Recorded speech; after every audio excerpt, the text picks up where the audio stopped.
Olá, meus queridos, tudo bem? Ótima quarta-feira, vamos juntos para mais um NFL Contra Curte, o programa que você pode assistir para saber tudo o que você precisa saber sobre cada semana da NFL. Tem de tudo aqui, tem perguntas dos membros, tem quadros, não vai ter Power Ranking nesta semana, porque a gente vai fazer um vídeo de prateleiras dos times, né? Aí ficaria redundante fazer Power Ranking e prateleiras, vídeo que eu faço aqui nesta quarta-feira à noite, tá? O vídeo de prateleiras, então aguardem que vai ser bem legal. Tipo prateleiro de quarterback, mas dos times como um todo, e na próxima semana tem dos técnicos, certo? Então, lembrando, este é um conteúdo patrocinado e trazido a você por Esporte América, e essa camiseta que eu uso aqui, que eu estou usando da Mitchell Inés, você encontra lá em esporteamerica.com.br. Vamos começar então com o giro de notícias. Bom, vamos lá. Não que acho que alguém queira assistir o Baker nessa altura do campeonato, mas o Baker Mayfield será o titular da semana 11. Né? O Steve Wilkes declarou que o P.J. Walker está fora, então não temos dúvidas que será o Baker Mayfield, do quarterback, lesão no tornozelo para o Baker. Aí do Rapoport, seguindo, Jerry Jeudy, o desgraça pouco, é bobagem, né? Um inferno astral maravilhoso. Qual é o signo de Russell Wilson? Vamos descobrir aqui. Russell Wilson. Russell Wilson nasceu no dia 29 de novembro. Signo 29 de novembro. Eu não sei qual é o signo de cor. Sagitário. Então você de Sagitário, coloque nos comentários se você está no inferno astral que o Russell Wilson está, né? Mas muitas lesões em Denver, o jogo terrestre é inexistente, a ausência do Javonte Williams obviamente está cobrando, e além do Garrett Bowles machucado, agora ainda tem o Jerry Jeudy de novo machucado com lesão no tornozelo, e Ian Rapoport diz que a expectativa inicial é que ele tenha uma lesão muscular do tornozelo, então melhor do que romper ligamento, mas de qualquer forma pode perder algum tempo. Seguindo aqui no giro de notícias, uma parada importante que está aqui no Roto World, o Jeff Wilson e ascensão nesse backfield de Miami. Miami é um time que eu tinha colocado até como um candidato periférico, mas um candidato ao título nessa temporada, dependendo de uma defesa melhor e um jogo terrestre melhor. Jeff Wilson teve mais da metade dos snaps na última partida contra Cleveland e pode ser aí uma troca silenciosa, né? Porque ele chegou no meio da temporada e nas mãos do Nerdola a coisa pode render e render muito. Agora, por outro lado, olha só que interessante, o Clyde Edwards-Helaire, informação também do Roto World, jogou 6% dos snaps de Kansas City contra aí o Jacksonville Jaguars, tá? Então é um cara que está perdendo espaço aqui, o Pachecão cada vez mais utilizado, em Isaiah Pacheco, o nosso querido calouro. E por fim, o Chase Young segue na reserva de machucados, informação do Ian Rapoport, não foi ativado para essa semana, né? No início de semana, os Commanders que enfrentaram os Eagles. Essa é uma lesão que a expectativa inicial era de um mês e o Chase Young está demorando bem mais para voltar. É uma pena, porque saudável é um grande jogador. Agora, para terminar, eu acho que muitos de vocês esqueceram, mas o Deshaun Watson volta nessa temporada, né? Eu mesmo esqueci, não julgo. Deshaun Watson volta com o Cleveland Browns, que está mais para lá do que para cá, né? Muito difícil que Cleveland almeja alguma coisa nessa temporada. Deshaun Watson está elegível, segundo Alan Schefter, a voltar para os treinos nesta semana. Ele volta na outra, na semana 13, contra o Houston Texans. Olha só que ironia do destino, né? Contra os Texans, até então o Jacoby Brissett é o quarterback. Esse foi o giro de notícias. Seguimos! Bom, vamos falar do San Francisco 49ers. Na segunda pela manhã eu assisti, tô com uma coceira no meu sovaco. Bom, cocei, tô nem aí. Tá uma hidratada, que minha voz tá uma desgraça, hein? Vai, seu trouxa, Anthony. Vai lá, Interlagos, grita pra cacete a corrida inteira. Pronto, tô hidratado. Ô, Gatorade, vocês podiam me patrocinar, hein? Ó, merchan de graça. São Francisco. Assisti na segunda-feira de manhã, que eu não vi ao vivo, que estava... se quiser fazer o meme agora, você que tá assistindo, esse é o momento. A mimir. E que jogo chato, né? Eu já falei no Vencedores e Perdedores. Mas... nessa conferência nacional, São Francisco é um time que pode despontar. Sabe por quê? São Francisco, eu olhando o Christian McCaffrey, especialmente no segundo tempo, com o São Francisco correndo a bola no segundo tempo, eu estou bastante intrigado. Porque eu olho para o Christian McCaffrey, eu não sei se é porque ele jogou em Stanford, né, que é na costa oeste, naquela região, mas eu olho para o Christian McCaffrey nos 49ers e parece certo, sabe? Tipo, eu olho e parece que eu sempre vi ele jogando nos 49ers. É uma coisa muito louca esse sentimento, essa sensação. E isso pode ser um tremendo fator aqui. Hoje o São Francisco é candidato ao título? se o time estiver saudável, é um candidato ao título e ainda pode ter o Odell Beckham Jr. Segundo o Adam Schefter, o Odell está entre vários times, né, mas um deles é o San Francisco 49ers. Precisa do Odell? Não, mas é uma peça a mais de um elenco que tem um histórico de lesão, né? O Deebo Samuel, inclusive, nessa temporada, mas o George Kittle vira e mexe, está machucado. O próprio McCaffrey tem um histórico de lesão. Então, esse time saudável, por que a gente fala? Porque esse time saudável? Porque é um time muito talentoso, mas para ir longe com o Jimmy Garoppolo como quarterback, você vai precisar do máximo possível de elenco de apoio, né, para sustentar. Basicamente, o San Francisco 49ers é a novela Travessia com um grande elenco de apoio que o quarterback, o principal nome, é a Jade Picon, ou é Picon, eu não sei falar o nome dela. É Jade Picon, enfim, o Garoppolo é essa mulher aí. Então, precisa de um elenco de apoio para a cena dar um jeito, né? Para a cena render. Ou para os mais antigos, basicamente as cenas que Marcos Caruso, como Leleco, contra a cena com Tessália, Débora Nascimento, que infelizmente não é uma boa atriz, né? Mas o Marcos Caruso, um grande trabalho como Leleco na novela Avenida Brasil. Então, podemos falar também que o Jimmy Garoppolo é a Débora Nascimento. Interessante, não sabia que esse vídeo ia chegar aqui. Mas de qualquer forma, São Francisco saudável tem um dos melhores elencos da liga, tá? Esse é o ponto. E tem talento em basicamente todas as posições. Se a gente pegar left tackle, tem talento. Running back, obviamente, tem talento. Wide receiver tem talento, obviamente. Tight end, saudável, George Kittle é excelente. Na defesa tem o Nick Bosa, que está saudável. Aliás, o Bosa saudável nesse momento é ele. O Fred Warner, um dos melhores linebackers da liga. O Talanoa Hufanga vem sendo um dos melhores safeties da liga. Queira ou não, o técnico Kyle Shanahan é um treinador de primeiro escalão na NFL. Então, em meio a tudo isso, em condições normais de temperatura e pressão, lembra das aulas de química? Você químico que está assistindo esse vídeo, agora esse vídeo é para você. Mas em condições normais de temperatura e pressão, com o estado ótimo da situação, São Francisco é um time que pode ir até a final de conferência, pelo menos, de novo, tá?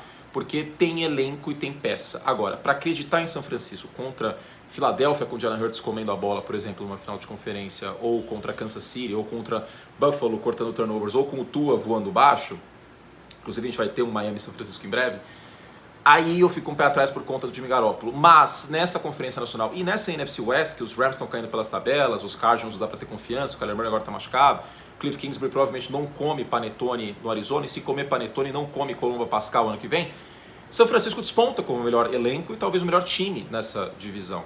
A impressão que eu fiquei vendo ontem o jogo foi essa, né? Que é um time bonitinho, arrumadinho e que em condições ótimas pode ir muito longe. Mas depende dessas condições ótimas. Então, eu acho que é possível o torcedor de São Francisco ter um pouco de expectativa aqui sim para essa temporada, porém tem o fator Garoppolo. A gente já viu algumas vezes que quando precisou dele a coisa não fluiu. Vamos ver se tendo o melhor, talvez, elenco de apoio ofensivo que o Garoppolo já teve, a coisa vai para frente. Vamos lá, então, mais um quadro aqui. Nos Estados Unidos eles gostam de fazer bastante esse quadro que é o Contender or Pretender, basicamente. Desafiante ou farsa. Esse é o quadro agora para vocês. Eu vou pegar um time ou um candidato MVP, calor ofensivo e tal, e falar se esse time é desafiante de fato ou se é uma farsa que está enganando todo mundo. E a bola da vez é o Minnesota Vikings, que eu fiz um vídeo no final da semana passada para os membros aqui do canal. E é um time que eu venho falando aos poucos, algumas vezes, nos quadros grandes aqui do canal, vencedores e perdedores, Power Ranking e tal.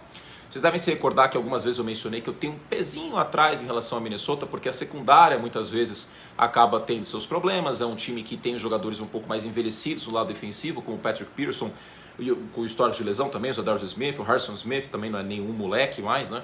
Então eu tinha essa preocupação em relação à defesa. Aliás, o Zadarius Smith está saudável, está jogando bem. E no lado ofensivo, precisava o Kirk Cousins mostrar o que mostrou até ano passado, né? Mostrar consistência, o Dalvin Cook ficar saudável e o Justin Jefferson ser alçado de fato ao posto de um wide receiver top, primeira prateleira incontestável, que ele é neste momento. Minnesota, a minha preocupação não era que estava vencendo jogos apertados, mas que estava vencendo jogos apertados de adversários frágeis. Arizona, Washington, Detroit, Chicago naquele momento com o Justin Fields bem mais frágil que agora. Então todos esses times de parte de baixo de prateleira aqui, né? Entre os 10 piores da liga, vamos dizer assim. E aí Minnesota sofrendo para vencer dessas equipes. Mas neste domingo o time fora de casa, é muito difícil jogar fora de casa lá em Buffalo, conseguiu uma vitória maravilhosa com o Kirk Cousins jogando muito bem no último quarto e o jogo foi prorrogação. Sim, mais uma vitória apertada, eu sei. Mais uma vitória apertada contra um time muito forte. Então o Kevin O'Connell faz um grande trabalho, ele é uma das principais diferenças em relação aos Vikings do ano passado. Justin Jefferson está jogando o fino da bola, claro que existe a presença na defesa do Darcy Smith, que não estava em 2021. Minnesota é um time que a gente tem que levar a sério, é um desafiante neste momento. Pode não ser um favorito ao Super Bowl, mas para mim é um time top 5, considerando a temporada como um todo. Não tem Power Ranking nessa semana, mas Minnesota estaria no top 5. Bom, vamos falar rapidinho de Aaron Rodgers agora, bem rapidinho mesmo, mas acho que a gente tem que mencionar. Eu escrevi uma crônica, tá lá no meu Instagram, sigam, aliás, @AnthonyCurti no Instagram, sobre o Aaron Rodgers finalmente mostrar... Puxel! Finalmente, hein? Será que fechou o Luxemburgo, ligou lá? Vou fingir que... É o meu celular que tá gravando. Ô Aaron, como será que o Luxemburgo chamou Aaron Rodgers? Aaron Rodgers. Ô Aaron Rodgers, olha, escuta... Você tem que ter, assim, você tem que saber o que está acontecendo, Roger.